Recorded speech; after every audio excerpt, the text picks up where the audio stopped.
You guys appear to like my 12 Boots in 12 Weeks series. So here is another longitudinal study, so keep watching.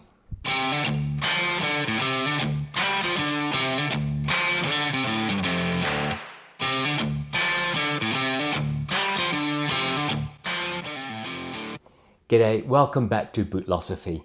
If you're new here, my name is Tech and this is my channel about heritage boots. I am filming on Wajak country here in Perth in Western Australia, so Kaliko Wajak Nongaboja. Now, let me introduce this series I'm about to do, and I'm calling it 5 Weeks in R.M. Williams. That kind of gives you a clue. Quite a while ago, last year, I did a series called 12 Boots in 12 Weeks, where I chose 12 boots and I wore them across 12 weeks at different times, and then every week gave you a report. You can go and see the playlist that's on my channel. Just go into my channel and look up playlists and look up 12 Boots in 12 Weeks. This time, I thought I learned my lessons from that series, where one of my conclusions was I chose boots that I love but were not part of my everyday usage. I really had to think about using those boots. So for the next 5 weeks, I've decided that I'm going to concentrate on 3 pairs of R.M. Williams boots. And I chose these especially because they fit into my lifestyle that I believe I'm going to explore in the next 5 weeks. In my 5-week schedule, I'm not expecting a lot of travel up north because this is a bit of a quiet period for me in the city, and I'm not going up to Darwin or Broome or Derby or Kununurra on any of my jobs. So I'm extensively choosing kind of city forward boots. So I'll take you through them in a minute. But what I'm going to do is I'm going to wear these 3 boots across the 5 weeks along the different activities that I do during those 5 weeks. And then I'm going to bring you a report every week. And this is week 1. Let me tell you about the boots I've chosen. So the first pair over here is the Goodwood boot that's now called the Gardener boot. Now, R.M. Williams did have a Gardener boot before, but it was a different type of boot, slightly more snug, and in fact used the same last as this other one I'm going to talk about. The Goodwood was basically a brand new last. It became the Gardener, and then they discontinued the old Gardener, continuing this boot, which I'll talk about. So I guess they thought that it might have been a bit too similar. So they were trying to really reduce their stock lines. This is in a leather called bark. It's in, I think it's an oiled nubuck. It's got a nappy nubuck surface to it, but as you can see, the oils pull up as my trousers drag over it and so on. Then the second boot I chose is the R.M. Williams Comfort Craftsman. This is not the classic Craftsman with the leather boot and the leather everything. This is the Comfort Craftsman. And I have reviewed each of these boots, by the way, and you can go and see the review of the Comfort Craftsman. And then I'll talk about what the leathers are and so on as we get into the video. And then finally, the third one I chose was the Comfort Turnout. And you can see the difference in the lasts. Let me try and see. You can see how the Comfort Craftsman is a little bit longer than the Comfort Turnout, even though they're the same size, because the Comfort Craftsman has a kind of more pointy toe, even though it ends up in a chisel. And you can see that the Comfort Turnout has a much rounder toe. So, you know, it's quite marked how much longer the Craftsman is. And as I've said all along in all my videos, the reason why pointy boots don't squeeze your toes is because they extend for longer. They don't just squish in and expect you to get your little toe squished in. The Goodwood / Gardener Chelsea boot, all of them are R.M. Williams Chelsea boots, is in a leather called bark, and it is an oiled rough out. It's kind of like a crazy horse leather. Lovely leather. It's whole cut like all R.M. Williams boots with just one seam up the back, goring panels, cloth pull loops, and it has a nice wide last and a round toe. It uses an all-in-one rubber outsole with a rubber block heel nailed and glued on top in a V-bar pattern. I bought this in December of 23, and out of the three, it's probably the one I've worn most, except maybe the Comfort Craftsman also sort of roughly the same. I bought this as a second, and you can see that R.M. Williams punches a hole through the boot somewhere to signify it's a second, so you can't resell it as a you can't buy it new and then resell it as new. I bought this out of the Adelaide DFO store. That's their second store in a shopping centre near the airport in Adelaide that does all seconds of different brands. I've worn this generally in a going into the bush situation, like when I go out to country towns, like Catherine in the Northern Territory, not necessarily out to cattle stations and things, which I tend to wear mongrels or like Blundstones. So I wear these in places like Derby and Catherine, outback towns, which are dusty and red earth, but not necessarily all muddy and squishy. This one is the Comfort Craftsman. It's the classic R.M. Williams boot, of course. Chisel toe, slightly long. Again, it's a hole cut with one seam up the back. And again, it's got a rubber outsole with a leather and a rubber block heel. What it is different from a classic Craftsman is that it has a spongy inner insole made of poron and some foam under the heel. And the whole idea of this is it gives you comfort as opposed to having to break in a double leather soled, midsole, outsole type of configuration in the classic Craftsman.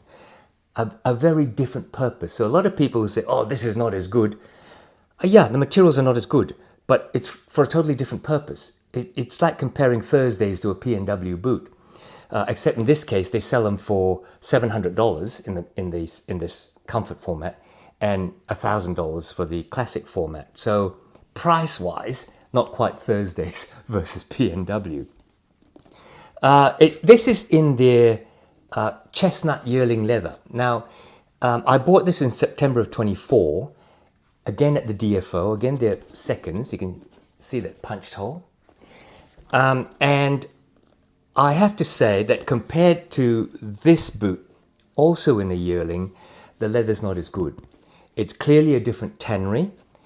It's soft, it's supple, but it is somewhat grainier and somewhat more prone to creasing and wearing and tear, although I have worn this out in much more aggressive places than the Turnout. And you can see, I think on this boot, my right, a lot of scratches on the toe as I go out to, again, places like Catherine, Derby, Kununurra, Wyndham, places like that, country towns. I don't generally wear these out real bush-like.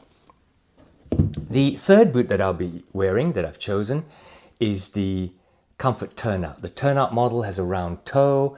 This has the same last as what the old Gardner used to be. Now, this is in the color that they call Warwick, which is a kind of, I don't know how you describe it, a kind of a dried blood red color. It's not chestnut, it's not burgundy. It's quite bright in the sun, in natural sunlight.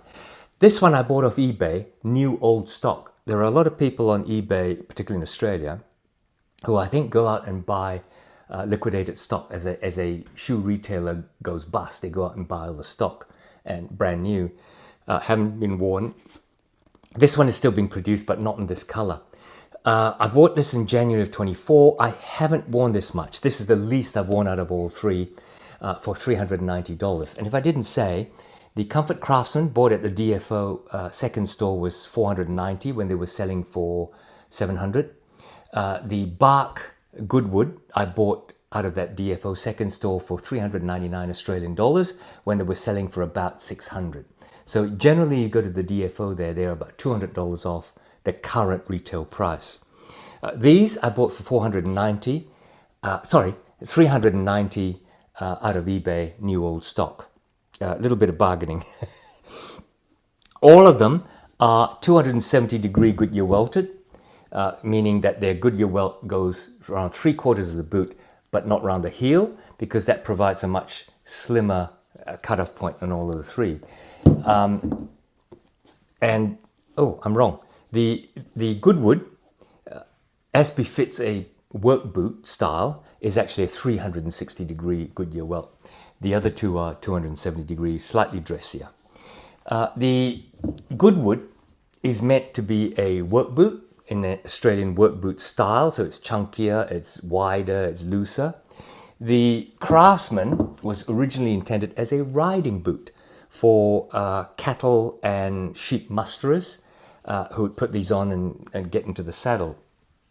The Turnout, I think, was designed more as an urban boot, with its rounded toe, slightly more comfortable going around the city. Okay, so I'll include the website and a link to the playlist down below. So let me tell you what I'm going to do and what I have done this week. I'm going to wear these in different situations across the next, this week and the next 4 weeks. And I chose these because in the next 5 weeks, I'm going to be spending most of my time in the city, either working in my office, so I'm a bit of a desk jockey, or at work, I'll be going out to see clients, I'll be going out into pounding the pavements. At home, I'm not intending any major projects, although I've done a few. I mean, I've really finished my major projects work around the house. So the most work I'll be doing work-wise, manual labor, is going to be doing things around the garden. And being midwinter, the weeds are up, so my wife wants me out there. I've got to do a little bit of tidying up work around the raised bed to get rid of some of the fascia that we'd put up, and then clean it up and so on, and maybe cutting down some trees and pruning some trees. So that's where I intend to wear these over the weekends, doing some work around the house, and being a casual boot when I go out in the evenings to a casual event at the pub or something. Both of these I intend to wear in the office or going to see clients in the city. And if I do have to go up north somewhere, I'll choose between these three boots as to what is the most appropriate. Now, what I've done this week is a bit of a cheats week. My weeks for this series are going to start from Sunday through to the next Saturday, and today is a Saturday. It's slightly cheap because last Sunday when it started, I got home from my holidays to Singapore and Bali. If you follow me on Instagram, you see a few photos and a video of a cultural dance in Bali. So I came home at midnight. We flew in at midnight and I arrived at 4 past midnight on the Monday. So Sunday was cut out. I wasn't wearing any of these, although I was wearing a pair of urban turnouts in their nubuck. And if you go to my Instagram, you see a couple of pictures of those as well. Arrived on Monday at 4 minutes past 12 a.m. So most of Monday was actually spent sleeping and resting at home, doing laundry, that sort of stuff. Tuesday, we were up and about. So this was what I put on for most of Tuesday. Basically, it was doing chores around the house, cleaning up after being 2 weeks away, making sure things were tidy, going to do a bit of shopping because the pantry was bare. So walking around in supermarkets and that sort of thing. And we did get a trip to the pub for lunch. Then came Wednesday and Thursday when I went back to work, and I did the correct thing. I wore both of these on alternate days. So on Wednesday, I wore the Turnouts. Then on Thursday, I wore the Craftsman. And then on Friday, I wore the Turnouts again. So let me tell you my experience of them. This I find, and I might change. In my previous series, I changed my opinion on these boots as I wore them in different situations. These I find very comfortable for walking around, for doing some work, because it has that generous last. Your toes have lots of space, but also your foot has a lot of space. In my sizing of R.M. Williams, my true size is 7.5 UK Australia. That's 8.5 US. And I'm a D width in US, which is an average width. So I should be taking R.M. Williams 7.5 G, which, because R.M. Williams is true to size. You don't have to size half down. But what I found in the past is I had bought originally one of these in a 7.5, and at the store the lady said that looks a bit snug. Go and get a 7.5H, which is one width up. And I found those quite uncomfortable for two reasons. One is the toe box was a bit short. The second was that because it was wide all around, it wasn't like a combination last which was narrow and then wide. I found it being quite sloppy, and yet the toe box was quite short. So the next shop I went to, they said, okay, go for an 8G, so a half size up. And in both of these, I find the 8G fits really, really well. I don't need thick boot socks, and I don't need an insert, although I think in this one, I have put just a comfortable Echo insert, just for a bit of extra squish, not for volume. So weirdly, going a half size up in RM Williams does help me. This one, I followed the same 8G method, but I reckon I can get away with a 7.5 because it is a generous last. This one, I think, is probably true to size, because what I do have to do is either wear thick wool boot socks, or if I'm wearing thinner wool socks or thinner cotton socks, like dress socks, I do have to put an insert in for volume. So that's interesting. Often with most of my brands, I buy one size. It's very rare that I, in one brand, have to go up or down. So when I wore the turnouts to work, you know, it was a very casual, quiet affair because it was our first week back. It was a half a week, so I was really relaxed at my desk. Really comfortable boot. And one of the things I did find about it was that the leather is much more supple than this one. So they are, I bought them nearly a year apart. I'd suggest they're made over a year apart because this being new old stock. And I'm pretty sure they've changed the leather supplier. This yearling is not anywhere as soft and luxurious as this yearling. So in terms of wear, very little to report to you this week. It was a cheats week. I think next week, as I wear them more, I will bring you more of the situations and how they felt and wore. And starting next week, I might pick one, and despite the earlier reviews I've done, I might pick one and just go through it and take them in turns as I go and as I develop how I feel about wearing them, and also show you in 5 short weeks whether any change has happened to the leather. Okay, so that's the introduction to 5 weeks in RM Williams. That's an introduction, if you don't know RM Williams, to some of their boots. I hope you enjoyed it. It was a bit of a rambling introduction because I just wanted to get this on record. So come back next week for week 2.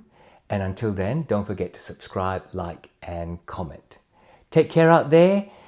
It's still a crazy world. Petrol, fuel, gas is still expensive. So let's hope in future when somebody sees this, they'll go, what the hell is he talking about? It's totally affordable. Take care. See you soon.